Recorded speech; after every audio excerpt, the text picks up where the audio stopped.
Question गुरु classes में आपका स्वागत है। आज हम लोग त्रिकोणमिति एक्सरसाइज 8.1 के क्वेश्चन नंबर 9 सॉल्व करेंगे, तो मेरे साथ बने रहिए और क्वेश्चन को सॉल्व कीजिए। तो क्वेश्चन नंबर 9 दिया हुआ है कि त्रिभुज ABC में जिसका कोण भी समकोण है, यदि tan A और tan A का मान 1/√3 दिया हुआ है तो निम्नलिखित का मान ज्ञात कीजिए। नंबर 1 में दिया है sin A cos C plus cos A sin C, और नंबर 2 में है cos A cos C minus sin A sin C। तो चलिए सॉल्व करते हैं। तो इस त्रिभुज के अंदर जो हमें सबसे पहले दिया है उसे लिख लेंगे। तो त्रिभुज ABC में जिसका कोण भी यानी कोण भी समकोण दिया हुआ है और tan A का मान दिया है 1/√3। तो चलिए इसे लिख लेते हैं। तो दिया है त्रिभुज ABC में कोण भी समकोण है और tan A का मान 1/√3 है। तो tan A का जो फॉर्मूला है वो होता है P/B यानी आधार बटे लंब बटे आधार। तो लंब P को कहा जाता है और आधार B को कहा जाता है। तो इसलिए हम लोग त्रिभुज में भी लिख लेते हैं इसे। तो यहाँ लंब कितना दिया है 1 और आधार कितना दिया हुआ है 3। तो इसलिए यहाँ भी हम लोग लिख लेंगे। तो P का मान 1 दिया हुआ है, उसके बाद B का मान √3। तो H का मान ज्ञात नहीं है, तो H का मान ज्ञात करने के लिए हमें यानी किसी भी एंगल को ज्ञात करने के लिए हमें त्रिकोणमिति का प्रयोग पाइथागोरस प्रमेय का प्रयोग करना पड़ता है। तो चलिए पाइथागोरस प्रमेय से H का मान ज्ञात करते हैं। तो पाइथागोरस प्रमेय का जो फॉर्मूला होता है वो होता है h² बराबर p² प्लस b²। तो h² का मान हमें दिया हुआ नहीं है, p² का मान 1 दिया है और b² का मान √3 दिया हुआ है। तो चलिए इन दोनों के मान से हम लोग h का मान ज्ञात करते हैं। तो जो p और b हमें दिया हुआ है उसे लिख लेते हैं। तो इसलिए हमें h का मान ज्ञात नहीं था, इसलिए हम लोग h रहने दिए और p का मान 1 और b का मान √3। दोनों में स्क्वायर था, हम लोग इसलिए स्क्वायर कर दिए। फिर इसे h² रहने देंगे और इन दोनों का वर्ग करके निकालेंगे। h² बराबर 1 को जब 1 से गुना करेंगे तो 1 ही होगा। उसके बाद √3 को जब √3 से गुना करेंगे यानी स्क्वायर है तो उसके साथ रूट हट जाएगा तो बचेगा क्या √3। तो मतलब खास बचेगा √3।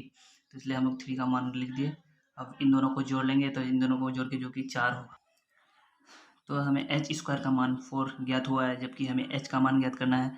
तो h का मान ज्ञात करने के लिए जो h पर स्क्वायर है इसे हम लोग हटाने पर जो बराबर के उस पर जो 4 है इस पर रूट आ जाएगा। तो h बराबर √4, क्योंकि स्क्वायर हटा तो बराबर के उस पर जो 4 है उसमें रूट चल जाएगा। तो रूट से निकालने के लिए हमें 4 का एलसीएम करना होगा। तो 4 का एलसीएम जो होता है वो होता है h बराबर 2 4 का एलसीएम होता है। तो हमें h का मान ज्ञात हो गया क्या कितना कि 2। तो प्रश्न के अनुसार हम लोग जवाब देते हैं। तो प्रश्न में क्या था उसे लिख लेते हैं। तो प्रश्न नंबर 1 में दिया हुआ है कि sin A cos C यानी sin A cos C जब बीच में कुछ नहीं है तो इसका मतलब गुना होता है। तो sin A और cos के बीच गुना है प्लस फिर cos A into sin C यानी इन दोनों के बीच भी फिर गुना है। तो चलिए अब इसका फॉर्मूला बता देते हैं। तो इसका जो फॉर्मूला होता है वो होता है sin A का जो फॉर्मूला होता है वो P/H। तो इसके जैसा हम लोग एक और त्रिभुज बना लिए हैं दोस्तों। तो यहाँ देख लीजिए, इसके जैसा हम इसके माध्यम से हम लोग समझेंगे। तो sin A का जो फॉर्मूला होता है वो P/H होता है। तो P यानी P, तो एंगल A मांग रहा है हमारे पास। एंगल A को देखेंगे तो sin A का सम्मुख भुजा जो होता है वो होता है लंब होता है, और उसके नीचे वाला भुजा होता है वो आधार होता है, और सामने वाला भुजा जो AC है वो हमेशा कर्ण रहता है। तो उसके आधार पर हम लोग इस फॉर्मूला को बैठाए हैं। तो इसको समझ लेते हैं। तो sin A का यानी एंगल A मांग रहा था, एंगल A का सम्मुख भुजा BC क्या हो जाएगा लंब, तो इसका सामने वाला भुजा AC कर्ण हो जाएगा। फिर बीच में क्योंकि कुछ नहीं है तो यहाँ गुना है cos C यानी एंगल C से हमें देखना पड़ता है। तो एंगल C का नीचे वाला भुजा BC क्या है होता है आधार होता है। तो आधार BC हम दे दिए। उसके बाद उसके जो सामने वाला भुजा AC है वह हमेशा कर्ण रहता है और एक कर्ण कभी बदलता नहीं है। फिर बीच में प्लस है, प्लस दे दिए।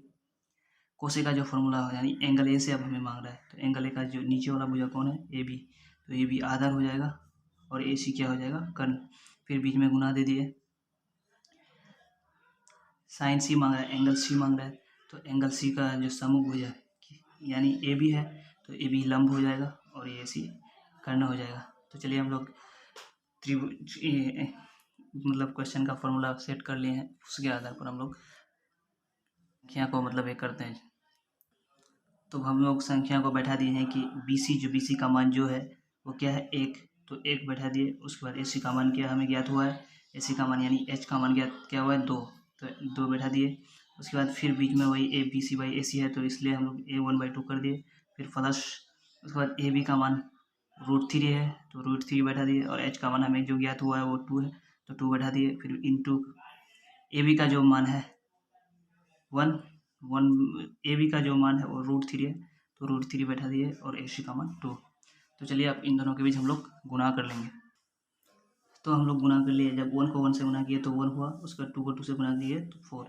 जब √3 को √3 से गुणा करेंगे तो यानी रूट स्क्वायर हो जाता है, तो स्क्वायर हटा देंगे, खास 3 कर दिया, उसके बाद 2 को 2 से गुणा किए 4 हो गया। अब चलिए हम इन दोनों का एलसीएम कर लेते हैं।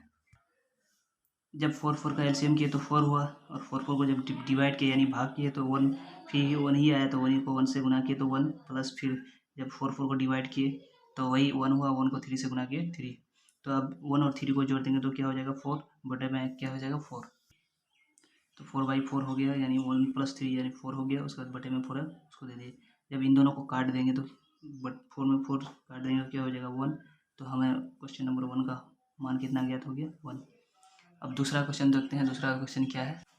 तो दूसरा क्वेश्चन है कोस सी, यानी इन दोनों के बीच गुना है, कोस ए इंटू कोस सी माइनस साइन ए इंटू साइन सी। तो चलिए पहले की तरह इसमें भी फॉर्मूला को बैठा देते हैं पहले। तो चलिए हम लोग इसका फॉर्मूला बैठा दिए, और इसको भी हम लोग को जानने के लिए सबसे पहले हम लोगों को त्रिभुज देखना होगा। तो चलिए त्रिभुज के माध्यम से इसको समझते हैं। त्रिभुज में साइन है यानी कोस ए मांग रहा है, तो कोस ए का जो फॉर्मूला होता है आधार बटे कर्ण होता है, तो आधार क्या हो जाएगा कोस ए का, यानी एंगल ए से देखेंगे तो उसके नीचे वाला भुजा ए भी आधार हो जाएगा। उसके बाद वो तो ए सी हमेशा ए सी ही रहेगा। उसके बाद इंटू फिर कोस सी मांग रहा है, एंगल सी के नीचे वाला भुजा बी सी है, तो ये बी सी आधार हो जाएगा। फिर यहाँ कर्ण हमेशा ए सी ही रहेगा। उसके बाद माइनस साइन ए यानी एंगल ए का नीचे जो सम्मुख वाला भुजा होता है वो लंब होता है, तो बी सी क्या हो जाएगा लंब। उसके बाद ए सी कर्ण हो जाएगा।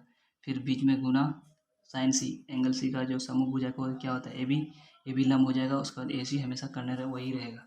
तो चलिए हम लोग कर्ण ए को समझ लिया, अब संख्या को बैठा देते हैं।